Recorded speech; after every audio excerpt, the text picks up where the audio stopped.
हरे कृष्णा। ओम नमः शिवाय। प्रिय भक्तजनों, आज हम सभी चैत्र अमावस्या की कथा को श्रवण करेंगे। आप सबसे निवेदन है कि वीडियो के अंत तक बने रहें और पूरी कथा को जरूर श्रवण करें। हिंदू पंचांग के अनुसार चैत्र अमावस्या चैत्र माह की अमावस्या को कहते हैं। ये दिन स्नान, दान और अन्य धार्मिक कार्य के लिए शुभ होता है। इस दिन पूर्वजों की पूजा का विधान है। मान्यता है कि चैत्र अमावस्या का व्रत करने से पितरों को मोक्ष की प्राप्ति होती है। इतना ही नहीं, इस व्रत के प्रभाव से व्यक्ति के जीवन के कई कष्ट दूर हो जाते हैं। अब आइए हरि के चरणों का ध्यान करते हुए चैत्र अमावस्या के पौराणिक कथा को श्रवण करते हैं। किसी नगर में एक राजा रहता था। राजा की रानी बहुत ही धार्मिक विचारों की थी। राजमहल के ठीक सामने साहूकार की एक हवेली थी। रानी और उस साहूकार की पत्नी की घनिष्ठ मित्रता थी। तभी एक दिन हवेली से साहूकार की पत्नी की रोने की आवाज आई। इस पर रानी ने उससे कारण पूछा। तब राजा ने बताया कि साहूकार का पुत्र मर गया है। रानी ऐसे दुखों से वंचित थी, इसलिए वो राजा से एक बार फिर पूछी कि ये दुख क्या होता है। इस पर राजा ने बोला कि जब तुम्हारा कोई बेटा मरेगा तब तुझे समझ में आएगा कि दुख क्या होता है। ऐसा सुनकर रानी तुरंत अपने बेटे को छत से नीचे फेंक देती है, पर भगवान की कृपा से उसे कुछ नहीं हुआ। रानी ने फिर पूछा कि ये दुख क्या होता है। तब राजा ने रानी को जवाब देते हुए कहा कि जब पड़ोसी राज्य में युद्ध होगा और मैं उस युद्ध में अकेला जाऊंगा, इसके बाद जब तुम मेरे मरने का समाचार सुनोगी तब तुझे पता चलेगा। हालांकि रानी अमावस्या व्रत करती थी, जिस वजह से राजा युद्ध जीतकर वापस आ जाते हैं। रानी फिर ये सवाल करती है। तब इसके बाद राजा ने कहा कि जब हम गंगा माँ के दर्शन को जाएंगे तब मैं वहाँ गंगा नदी में कूद जाऊंगा, फिर तुझे पता चलेगा कि दुख क्या होता है।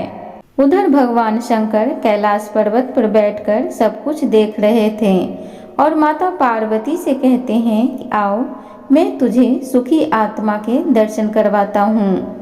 उसके बाद भगवान शिव बकरे और माता पार्वती ने बकरी का रूप धारण करके एक बावली के पास घास चरने लगे।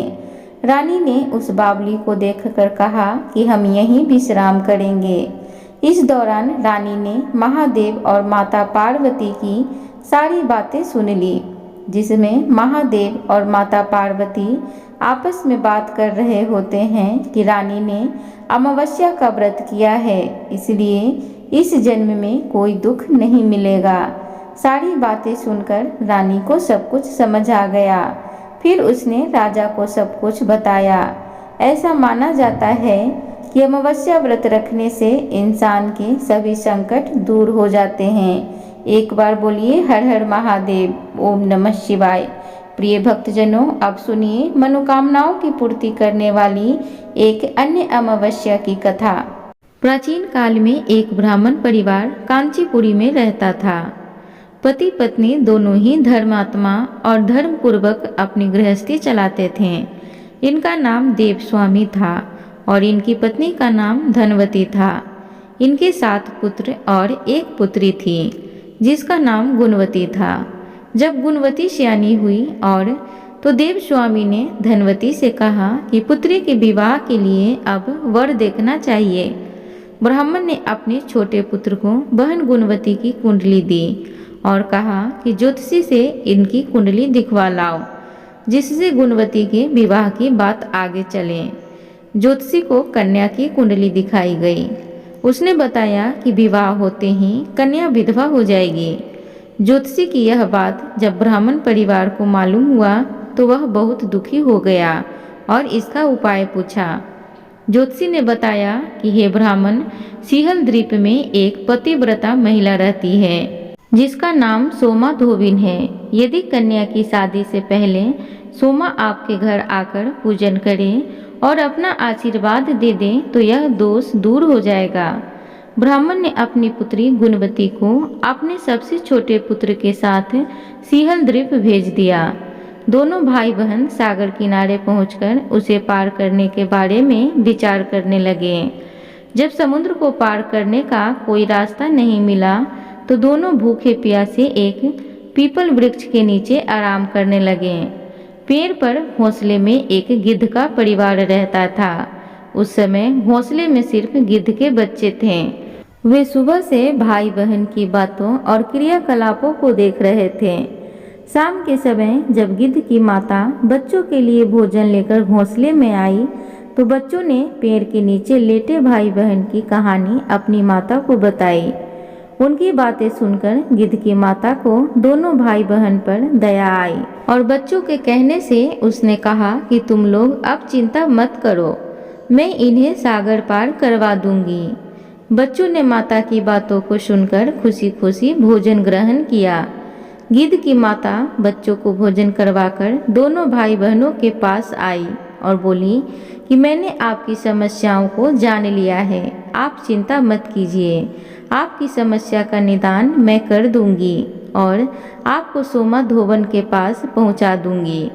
गिद्ध की बातों को सुनकर दोनों भाई बहनों का मन आनंदित हो गया और उन्होंने वन में मौजूद कंदमूल खाकर रात काट ली।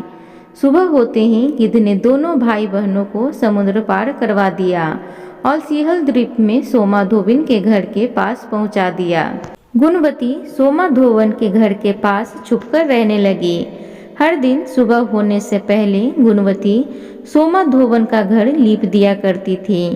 एक दिन सोमा ने अपनी बहुओं से पूछा कि प्रतिदिन सुबह हमारा घर कौन लीपता है। बहुओं ने प्रशंसा के लोभ से कहा कि हमारे अलावा यह काम और कौन करेगा। लेकिन सोमा को बहुओं की बातों पर भरोसा नहीं हुआ और वह यह जानने के लिए पूरी रात जागती रही कि कौन है जो हर दिन सूर्योदय से पहले हमारे घर को लीप जाता है। सोमा ने देखा कि एक कन्या उसके आंगन में आई और आंगन लीपने लगी। सोमा गुणवती के पास आई और उससे पूछने लगी कि तुम कौन हो और क्यों हर सुबह मेरे आंगन को लीप कर चली जाती हो। गुणवती ने तब अपना सारा हाल सोमा से कह डाला। गुणवती की बातों को सुनकर सोमा ने कहा कि तुम्हारे सुहाग के लिए मैं तुम्हारे साथ चलूंगी। सोमा ने ब्राह्मण के घर आकर पूजा किया, लेकिन विधि का विधान कौन टाल सकता है। गुणवती का विवाह होते ही उसके पति की मृत्यु हो गई। तब सोमा ने अपने सभी पुण्य गुणवती को दान कर दिया। सोमा के पुण्य से गुणवती का पति जीवित हो गया, लेकिन पुण्यों की कमी से सोमा के पति और बेटे की मृत्यु हो गई। लेकिन सोमा ने अपना घर छोड़ने से पहले बहुओं से कहा था कि मेरे लौटने से पहले अगर मेरे पति और मेरे बेटों को कुछ होता है तो उनके शरीर को संभाल कर रखना। बहुओं ने सास की आज्ञा को मानकर सभी के शरीर को संभाल कर रखा। उधर सोमा ने सिहल द्वीप लौटते हुए रास्ते में पीपल के वृक्ष की छाया में विष्णु जी की पूजा किया और 108 बार पीपल की परिक्रमा की। इसके पुण्य के प्रभाव से सोमा के घर लौटते ही उसके पति और बेटे फिर से जीवित हो गए। एक बार बोलिए विष्णु भगवान की जय, लक्ष्मी माता की जय।